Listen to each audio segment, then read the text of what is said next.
shukran, ya mama. I'm really happy. Thank you so much. Thank you. Oh, this mine? shukran. Madaamin ishee sixootaa bitteefi waaqayyoon madaamii akkanaa isinitti haa qabu dhugaa dubbachuuf jechuudha. Sixootaa happy birthday irratti hababaa wajjiniin kennitee fi hojjettuu isheeti jechuudha. Innaa ashamaa akkam jirtu hordoftoota kabajamtoota chaanaala kootii kan biyya keessaa kan biyya alaa bakka jirteetti nageenyi waaqayyo isin haa baay'atu akkam jirtu. Ani obboleettiin keessan nagaa guutuun qaba jechaa egaa akkuma argaa jirtan kana. Kuni mana keessummaatu nutti dhufee saniif qulqulleessee fataa godhee jechuudha viidiyoo waraabee jechuudha. Akkam jirtu isin fayyaa keessanii jira galata waaqayyoo isin jira warroonni chaanaala kiyyaa faaraa taatan subscribe gochuudhaan maamila keenya ta'a isin jira. Egaa hordoftoota kiyyaa miceeyyoo takka madaamin ishee sixootaa kenniteef jechuudha. Dhugaa dubbachuudha fi waaqayyo immoo madaamii kana sittaa qabu.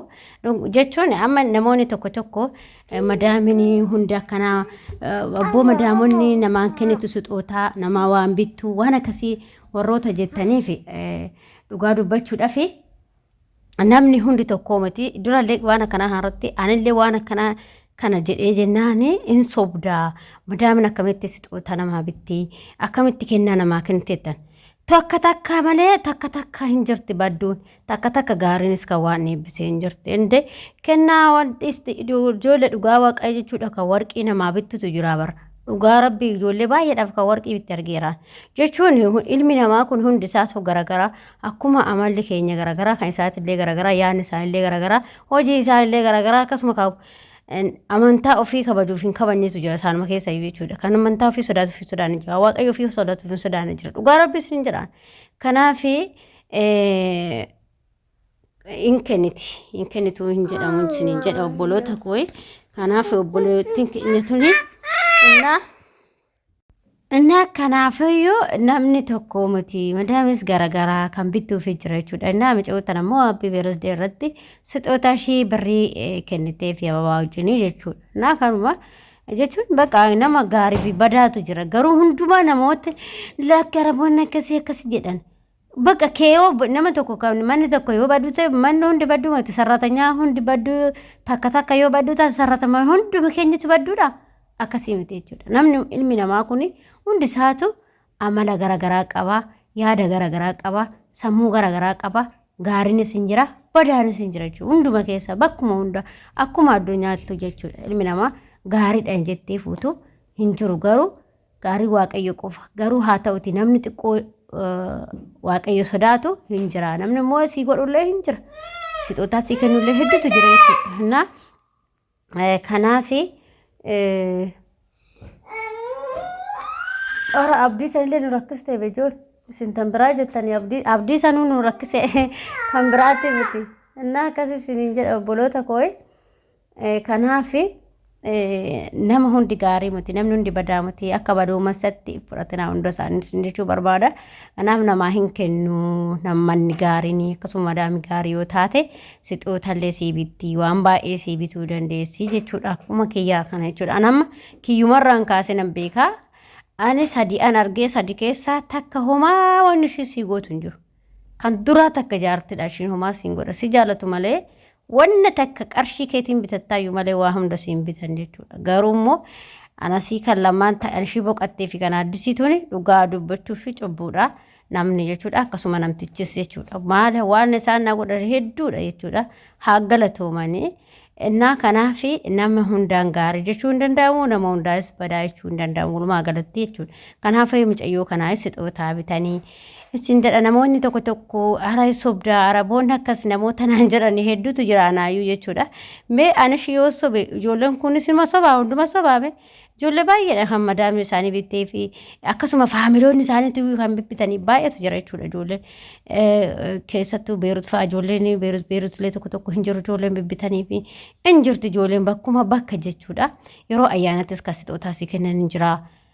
Akkas jechuudha. Kanaafi jennaan soba osoo hin taane waanuma dhugaa jiru dubbanna malee sobuun hin barbaachisu. Osoo aannan isaa ana jechuun araboota jajuu osoo hin taane jechuun bakka namni namaa godhatti eeyyee naa godhe waan akkana yoo isaan na baddalan baddala waan isaan na baddalan sana ni madha waan isaan naa godhan illee ni maaliif bakka sii godhanitti eeyyee hin godhan bakka sii hin goonetti bakka hin goonedhasi hin jajjuusa jechuudha garuu godhan waan hin goone tokko immoo hin goone jechuun nama osoo hin taane waaqayyotu nama argaa sis gaafata jechuudha maaliif kanaaf isin hin jedha obboloota kooyi annaa kunoo ani kunoo akkasitti kunuudhaan mana kana amma dhugaa dubbachuudhaaf ishee hojjenne as takaakallee jechuudha dhugaa dubbachuuf anama yoo namni amma saaloonii kana keessa babbareechuu ishee amana saaloonii kana keessa hin godhe ishee maal gooti kilaasii dubartiin immoo tabiraatti kan itti nyaatantu jira beektanii kilaasii dubartii kan itti nyaatantu jira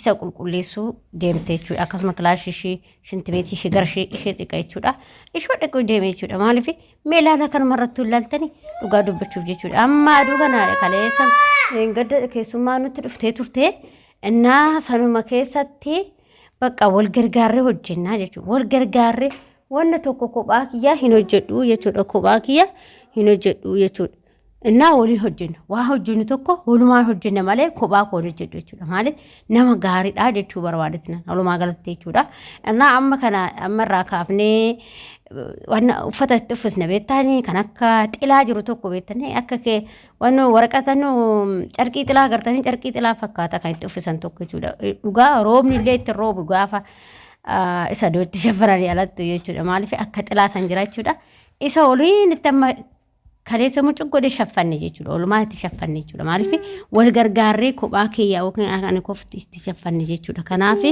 obboleewwan kooyi namni yoo namni tokko gaarii ta'e waan madaame takka yoo baddu taate hundumatu badduudha jechuu hin dandeenyu siniin jechuu barbaada kanaaf isinitti bee akkasii kana fakkaataa kunoo siifaniini kana hojjettee siniin jedha samoona kana qophiin yaa'u ramadaanattis akkumatti fufetti jira akkasuma keessummaa nutti dhufee iddoo kana qulqulleessinee waraabne jechuudha amma viidiyoo yeroo waraabu kan maa waraabdaa maa akkas gootaa maan akkasiin hin jiru na waraab kana dhiisee an kaleessa iddoo taphaa oollee iddoo taphaa san deemii waraabi naan jedhu deemii waraabi viidiyoo naan jedhu bakka maali ani viidiyoo illee waraabuu nan jaalladha beektanii jechuun nama osoo hin taane bakka viidiyoo waraabuu baay'een jaalladha durumaayyuu yeroo yuutuubiin qabaatiin dura jechuudha waraabee maatii fa'aa erga jechuudha na akkasiin jedha obboloota kooyi kanaaf namni gaafa ati gaarii taate inni isaan illee gaarii ta'u isaan illee gaafa tamallee kee badduu taate jarattiin illee aramillee badduu taate jechuudha innaa kana fakkaata siniin jedhe obboloota kooyi kanaaf jennaani akkasuma madaamii hundumaan badduudha jechuu hin dandeenyu siniin jechuu barbaada akkasuma yaada fi qeeqa qabaattan koomentii jalatti barreessuu hin dagatinaa abdii sanis na rabbashaa jirti dhugaa rabbi na rabbashaa rakkatti riikaardii gochaara